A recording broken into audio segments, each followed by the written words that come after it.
Obrigada. Bom dia a todos, todas. Muito bom estar aqui, Jô. Eu agradeço e também parabenizo por esse pensamento abrangente, né? Nós estamos falando aqui de uma educação intercultural democrática, né? Uma educação que busca isso e tem lutado com os seus grandes desafios e tratando das culturas e da diversidade que temos no nosso meio, e especificamente da cultura indígena. Quero agradecer pelo privilégio de conhecer um pouco mais, de saber sobre o que vivem os indígenas que estão tão próximos de nós, que vivem, né, aqui. Somos todos amazônicos, somos todos povos da floresta. Nós tivemos, Zélia teve 2 disciplinas com a professora Josélia esse semestre, alfabetização e povos da floresta. Eu aprendi muito, muito mesmo, com os ribeirinhos, os quilombolas, indígenas e os extrativistas, né? Foi uma experiência maravilhosa, está sendo, né? Na verdade, essa construção, a gente está cada vez mais compreendendo esse mundo.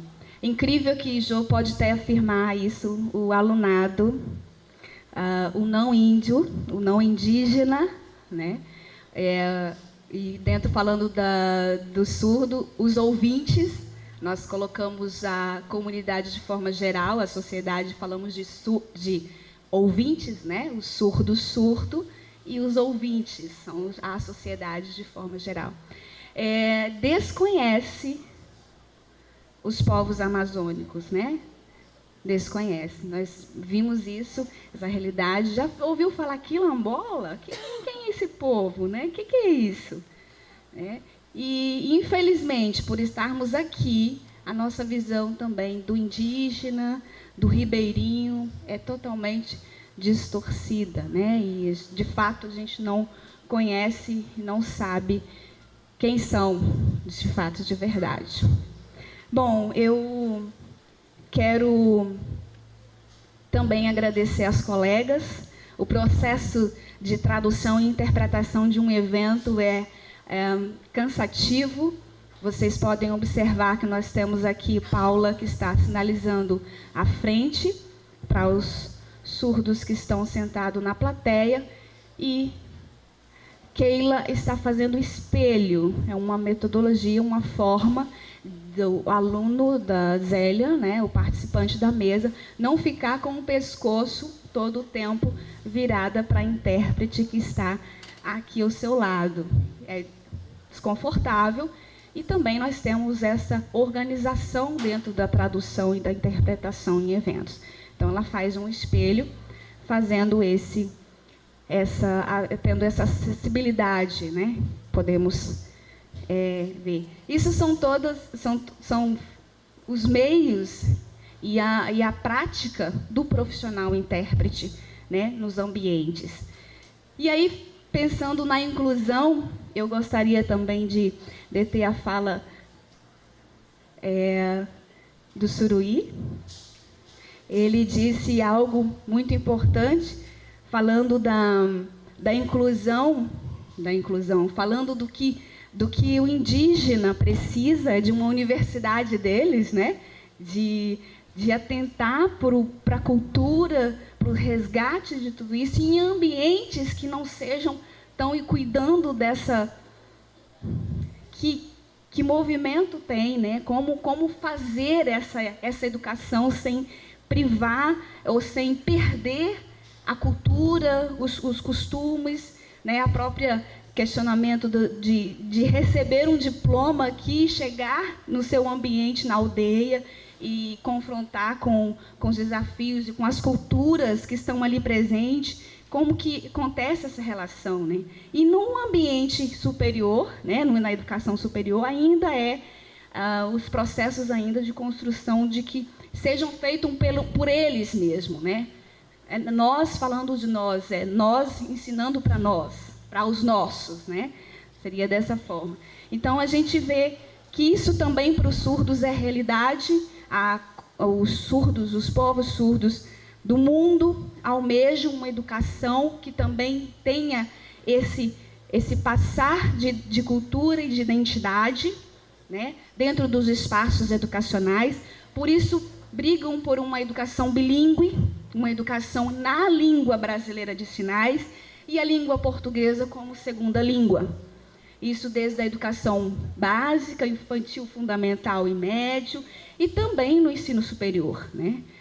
Falando mais especificamente do ensino superior, nós temos professores surdos na Universidade Federal de Rondônia, no campus de Porto Velho. Eu acredito que são mais de 3 surdos docentes de Libras que estão para atender os cursos com o quesito de professores da disciplina de Língua Brasileira de Sinais, pelo decreto nas licenciaturas e optativas e nos demais cursos, né? Então, esses professores surdos atendem essa demanda e também ao específico curso Letras Libras, que é um curso formador do profissional, do docente em Libras e também do intérprete, o profissional intérprete nos espaços educacionais e abrangentes aí estão. Então, nós temos essa realidade também buscando por um reconhecimento de cultura, de língua, né, de um ensino bilíngue, um ensino que tenha como primeira língua a língua de instrução, a língua brasileira de sinais. É muito simples, às vezes, a gente falar, dentro da área da deficiência, dizer que o cego precisa de quê? Do braille, de uma máquina, de um guia, e resolvemos o problema, né? Os surdos, a gente poderia afirmar, o surdo precisa do intérprete. Então, o intérprete está ali, resolvemos o problema. Não é isso não é verdade. Nós temos todo um meio, todo espaço, tecnologia, adaptações, avaliação que respeite a língua e a cultura, né? Zélia apontou alguns fatos assim, da monitoria, essa assistência, do acompanhamento. Nós estamos falando da cultura e da língua. A língua portuguesa, para um indivíduo surdo, é algo como estrangeiro, é uma língua que ele tem que aprender. As estruturas das línguas são diferentes, né? Então, a gente vive isso dentro, né, da educação, dentro do ensino superior e a inclusão propriamente dita. Ela apontou muito bem, nós temos a realidade de uma intérprete no campus e toda uma demanda os campos da Unir, nós temos praticamente em todos os campos indivíduos surdos, alunos surdos. Em Vilhena nós temos 4 alunos surdos, 1 em contábeis e mais 3 na pedagogia. Ariquemes, Guajará-Mirim, 2 alunos surdos. E a universidade ainda, os processos ainda estão muito ociosos e demorados para que viabilize essa inclusão que se diz. Tratando disso, dessa forma da gente ver o indivíduo surdo no meio de nós, né? A família não percebe ainda, ou pela própria sociedade que a rege, diz que o indivíduo surdo ele tem que buscar a oralização. E os surdos têm lutado para que, desde a família, eles tenham acesso à comunicação, à informação em língua brasileira de sinais. Ontem à noite, eu estive em parceria a Unir e CEMED, e Secretaria de Educação Estadual, a SEDUC, né, o CRERA aqui de Paraná, num evento de abertura dos Jogos Escolares. E lá estavam apenas 3 surdos, os Jogos Especiais Escolares, né, os Paralímpicos. E aí eu perguntei, chegou um surdo da comunidade daqui, os surdos que vieram, os surdos que estavam presentes são surdos do interior, assim, de outros municípios. E esse surdo líder na comunidade surda aqui de Paraná, eu perguntei para ele assim, cadê os surdos desse evento, né, esportivo e especial, né? E ele disse assim, nós não queremos ser vistos como deficientes. E aqui a visão que se propõe, né, é de deficiência. Nós queremos ser vistos como surdos de uma língua, detentores de uma língua e de uma cultura. Então, surdos de todo o estado, de outros estados, estão mobilizando dessa forma, para saírem, de certa forma, desse momento e dessa visão do sistema de inclusão da deficiência em si. Porque eles se consideram como ser surdo. De identidade, de cultura, de língua própria. Eu tenho uma língua, então eu quero isso. Ah, mas nós estamos ainda dentro da modalidade de deficientes, né? Mas nós temos uma vida diferente, né? Com limitações ao olhar dos ouvintes do ser normal, né? O que tem normal aí, a orelha que não funciona, né? A fala que não sai, mas eu grito, eu choro, eu transmito sons, né? Não quer dizer que eu sou mudo a este mundo, né? Eu tenho uma voz, eu tenho uma fala, eu falo, mas diferente da maioria, né? Da língua oral, né? Eu tenho uma língua de sinais. E o desafio dentro dessa problemática, dessa realidade de cultura e identidade deles, eu fiquei surpresa ontem em ver um surdo maduro aqui dizer, assim, só 3 surdos nisso aqui? A gente ouvinte, né? Até mesmo há muitos anos imerso na cultura surda, militando, a gente ainda assusta. Eu falei assim, não quero ser reconhecido como deficiente, não. Nós não temos que estar aqui mesmo. Esses alunos vieram porque trouxeram, né?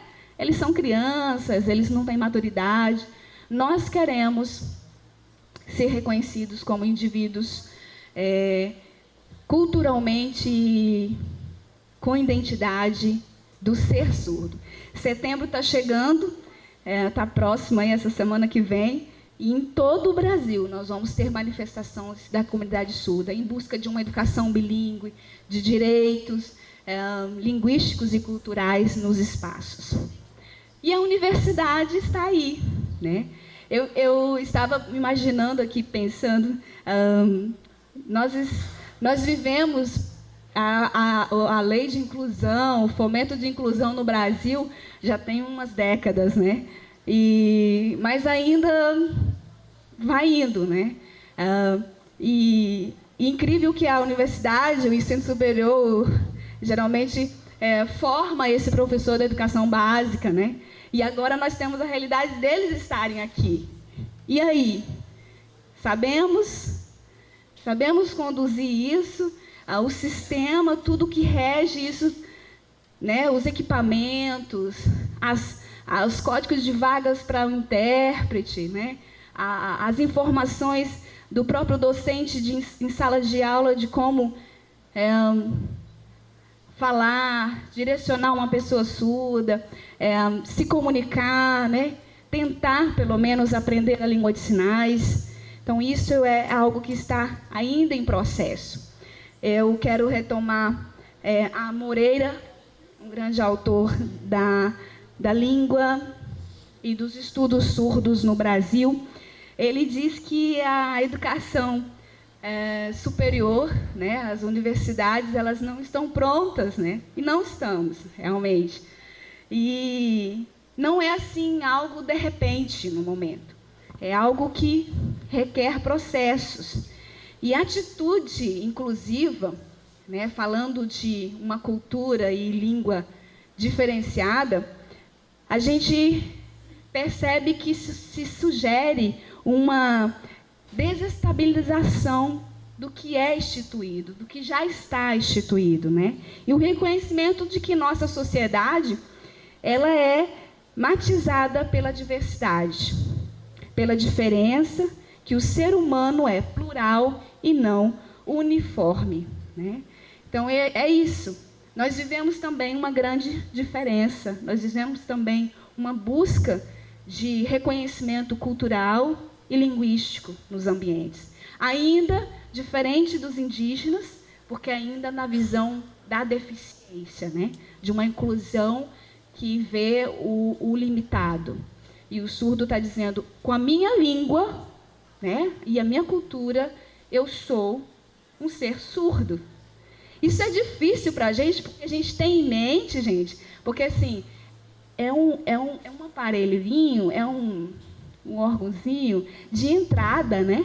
Nós ouvimos e, de repente, isso não funciona, né? Então, nós temos a visão de demônios, né? Os passados, que a gente viveu na época, os surdos, assim como todos os excluídos e as minorias do defeito, né? Existe uma normalidade, existe algo para se consertar. Não existe algo, não existe nada a se consertar. Já está pronto. A minha audição não implica no que eu sou, no meu pensamento. Mas aí a gente reporta aos grandes de dizer que sem linguagem, sem língua, sem oralidade não há pensamento. O grande diz isso, né? Da filosofia. Mas nós estamos aqui, eles estão aí no nosso meio, no ensino superior, tentando mostrar que são capazes, mesmo com as grandes dificuldades e as limitações que são impostas por nós mesmos. Não existe. É isso. Eu agradeço novamente a oportunidade. Obrigada.